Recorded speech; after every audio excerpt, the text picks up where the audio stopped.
Guys अक्सर लोग मेरे से मेरी वीडियोस के अंदर कमेंट सेक्शन में ये पूछते हैं कि सर हमने जो शॉर्ट टर्म लोन ऐप से 7 दिन लोन ऐप से या फिर इंस्टेंट लोन ऐप सब उनको कह ले दो कि उनसे हमने लोन ले लिया है 7 दिन लोन ऐप वालों से।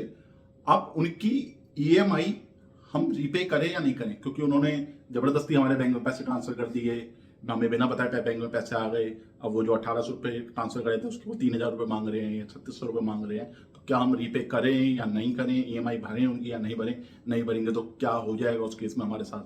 हमारा सिविल खराब ना हो जाए या फिर वो घर पे ना आ जाए हमारे रिकवर करने। तो ये एक डर लोगों का रहता है जो मैंने कॉमन देखा है। तो उसमें मैं आपको बस थोड़ा रियल बताऊंगा कि रियल में असली होता क्या है इन ऐप्स के साथ। तो इसमें सबसे पहले तो आपकी ये जो एक डाउट है कि आपको उनकी ईएमआई पे करनी चाहिए या नीचे करनी चाहिए, तो सबसे पहले ये है कि उसको आप ईएमआई का टर्म नहीं दे सकते, ईएमआई नहीं बोल सकते, ठीक है। ईएमआई तो वो है ही नहीं किसी भी तरीके से।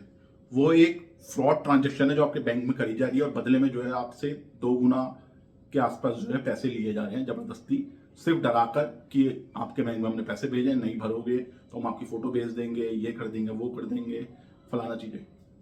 तो वो ईएमआई तो है ही नहीं किसी भी एंगल से। वो तो ये है किसी ने फ्रॉड के पैसे भेज दिया, अब आपसे वो 2 गुना पैसे मांग रहा है, ब्लैकमेलिंग कर रहा है। तो मैं तो उसे ब्लैकमेलिंग के अंदर ही कंसीडर करूंगा, लोन के अंदर या ईएमआई के अंदर मैं इसको कंसीडर ही नहीं करूंगा। अब इसमें नहीं देंगे, अगर नहीं देंगे तो क्या हो जाएगा, क्या हो सकता है?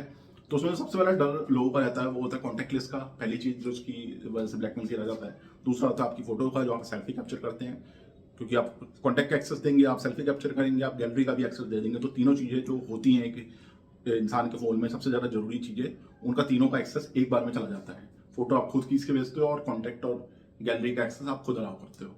तो जब एक बार आपने अलाउ कर दिया तो उनके पास इंस्टेंट पहुंच गया एक्सेस और डेटा वो सेव कर लेते हैं लोकल कंप्यूटर पे।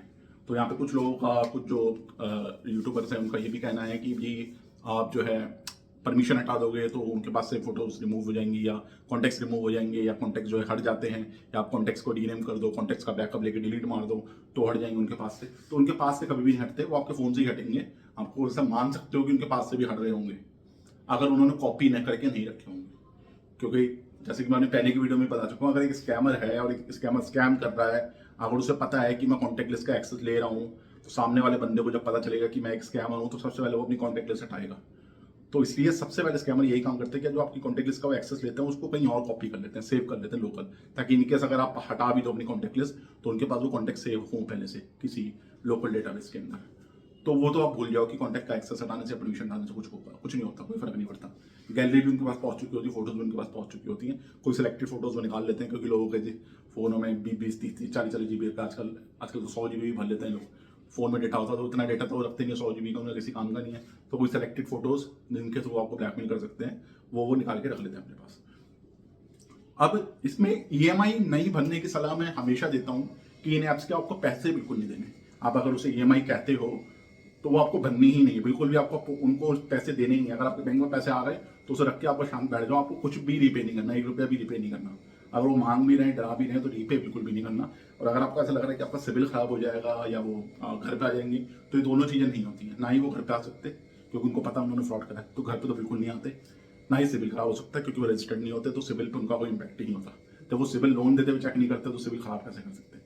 तो उनकी खुद की कोई एंटिटी नहीं होती, खुद की कोई पहचान नहीं होती, तो वो आपका सिविल वैसे भी खराब नहीं कर सकते। तो दोनों चीज़ आप भूल जाओ, दोनों चीज़ों पर कोई इम्पैक्ट नहीं पड़ता। सिर्फ और सिर्फ ब्लैकमेलिंग का यहाँ पे खेल होता है। आपकी फोटोज को बोला जाएगा हम माफ कर देंगे, एडिट कर देंगे, गंदी पिक्चर बना देंगे, उसको भेज देंगे, अपलोड कर देंगे, वीडियो कर देंगे, आपके पापा को फोन कर देंगे, मम्मी को भेज देंगे, भाई बहन को भेज देंगे। तो ये सब चीज़ों का खेल होता है। अगर ये सब चीज़ों से आप डर गए तो आप पैसे दे दोगे, अगर नहीं डरे तो बस फिर तो कोई दिक्कत ही नहीं है। तो अगर डर के पैसे दे दिए तो फिर ये खेल आपके साथ दोबारा हो सकता है। वो दोबारा 10 दिन बाद आपको कॉल कर सकता है कि नहीं आपने कम पेमेंट करी थी, ये और ड्यू है आपकी, इंटरेस्ट हमारा रह गया था, ये और इंटरेस्ट आपको देना है। तो एक बार अगर बंदा डर जाएगा, मुझे अगर पता चल जाएगा सामने वाला डर के जो है पैसे दे देता है, तो मैं उसे दोबारा डराने की कोशिश करूंगा। हो सकता है दोबारा दे दे, दूसरी बार दे देगा, तीसरी बार फिर डराने की कोशिश करूंगा। तो जितनी बार मैं उससे पैसे खींच सकता हूँ सिर्फ डर के बेसिस पे, सिर्फ डरा के मैं उससे पैसे लूंगा। अगर मुझे लगेगा पहली बार बंदा नहीं डर रहा, उसको कोई परवाह नहीं है कि फोटो किसी को भेज दो, व्हाट्सएप पर किसी को भेज दो, कुछ भी कर दो, मैं पैसे तो देने वाला नहीं हूँ, तो आप पे टाइम ज़्यादा वेस्ट नहीं करेंगे। आमतौर पर ऐसा ही होता है ना। अब हम किसी क्लाइंट को अगर कोई सामान सेल करते हैं तो हम कैसे करते हैं? अगर मुझे लगता है ये क्लाइंट परचेज कर सकता है, कि वो इंटरेस्ट दिखा रहा है, चीज़ों परचेज कर सकता है, तो मैं उसे बार बार कॉल करूंगा कि भाई ले लो ले लो ले लो, बार बार फॉलो अप करूंगा। लेकिन अगर सामने वाले ने मुझे मना ही कर दिया कि भाई मैं इंटरेस्टेड ही नहीं हूँ, मुझे फॉलो मत करा कर, तो मैं उससे नहीं करूँगा, क्योंकि मुझे पता चल जाएगा वो क्वालिफाइड नहीं है, मतलब वो मेरा कस्टमर नहीं है, वो उसको मैं सामान नहीं बेच सकता। तो सेम इनके साथ भी है, अगर इनको आप पहली बार ये मना कर दोगे, एक एटीट्यूड अच्छा दिखाओगे, उनको धमका के बोलोगे, डरोगे नहीं, तो उन्हें लग जाएगा यार ये बंदे को हम बेवकूफ़ नहीं बना सकते, तो कोई फायदा नहीं होगा, तो वो आपको नहीं करेंगे। थोड़े टाइम फॉलो करेंगे, 15-20 दिन 25 दिन, उसके बाद नहीं करेंगे। लेकिन अगर आप डर गए, अपने पैसे दे दिए, तो यहाँ पे आप फंस जाओगे। तो इसलिए आपको ईएमआई बिल्कुल भी पे नहीं करनी, ईएमआई बोल लो, लोन बोल लो, फोरक्लोज बिल्कुल नहीं करना, क्योंकि जब आप करने भी जाओगे ना, तो आप किसी इंडिविजुअल के अकाउंट में पैसे पे करोगे, आप किसी कंपनी के अकाउंट में पैसे पे नहीं करोगे। अब वो जो इंडिविजुअल है जिसको आप रीपेमेंट कर रहे हो, उन्हीं के ऐप से रीपेमेंट कर रहे हो यूपीआई स्कैन करके, तो आप किसके अकाउंट में पैसे जा रहे हैं, कौन है वो बंदा, फ्रॉड भी हो सकता है आपका अकाउंट सीज हो जाए इस वजह से। तो आपको ऐसा कोई काम नहीं करना जिससे आपका अकाउंट फ्रीज हो जाए। तो रीपे बिल्कुल नहीं करना। कॉन्टैक्ट का एक्सेस चला गया, कोई बात नहीं, गलती हो जाती है। मीडिया का एक्सेस चला गया, बंद कर दो सब कुछ, व्हाट्सएप बंद कर दो, कॉन्टैक्ट पे परमिशन लगा दो, फालतू की कॉल्स ना आए, और कोई भी रीपेमेंट करने की जरूरत नहीं है। कुछ भी नहीं होगा, सिविल नहीं खराब होगा, घर पे कोई नहीं आया, कोई दिक्कत नहीं होगी। थोड़े टाइम की परेशानी होगी 20-25 दिन की, जो कि आपकी आराम से निकल जाएगी। तो उसमें अगर आपके साथ ऐसा कुछ दिक्कत होता भी, तो आप मुझे इंस्टाग्राम पे कनेक्ट कर सकते हो, वहाँ पे मैं आपकी पूरी हेल्प करूँगा उस चीज़ से बाहर निकलने में। लेकिन रीपेमेंट किसी भी केस में नहीं करना। तो जो लोगों की क्वेरी रहती है मेरे से कि हमें ईएमआई के पैसे दें ना दें, क्या करें, ड्यू डेट आने वाली, तो बिल्कुल भी नहीं देना। ड्यू डेट को आप भूल जाओ कि आपने कोई भी पैसे देने। लेकिन यहाँ पे मैं जो बात कर रहा हूँ, सिर्फ 7 दिन लोन ऐप की बात कर रहा हूँ, जो कि जबरदस्ती आपके बैंक में पैसे भेजते हैं। मैं यहाँ पे बाकी लोन ऐप्स की बात नहीं कर रहा। अगर लोन ऐप ने प्रॉपर आपके साथ एक टेन्योर करा, 3-4 महीने का लोन ऐप है, 6 महीने का लोन ऐप है, प्रॉपर एग्रीमेंट साइन करवाया, तो आप उसकी रीपेमेंट करिए, अगर आपने खुद अपना कंसेंट दिया उस लोन को लेने के लिए। लेकिन अगर आपने कंसेंट नहीं दिया, जबरदस्ती अगर अकाउंट में पैसे भेजा गया है, तो फिर आपको कोई भी रीपेमेंट करने की जरूरत नहीं है। तो ये हमारी आज की वीडियो टॉपिक था। उम्मीद आपको वीडियो अच्छी लगी। अगर इससे रिगार्डिंग कोई क्वेश्चन है आपके, आप भी कोई ऐसे लोन स्कैम में फंसे हो, तो मुझे रीच आउट कर सकते हो इंस्टाग्राम चैनल पे। वहाँ पे इंस्टाग्राम चैनल का लिंक जो है वीडियो के कमेंट में, तो वहाँ पे मैं आपकी पूरी हेल्प करूँगा। वीडियो अच्छी लगी, वीडियो को लाइक एंड शेयर करें, चैनल को जरूर सब्सक्राइब कर लेना। मिलते हैं नेक्स्ट वीडियो में एक और नए टॉपिक के साथ।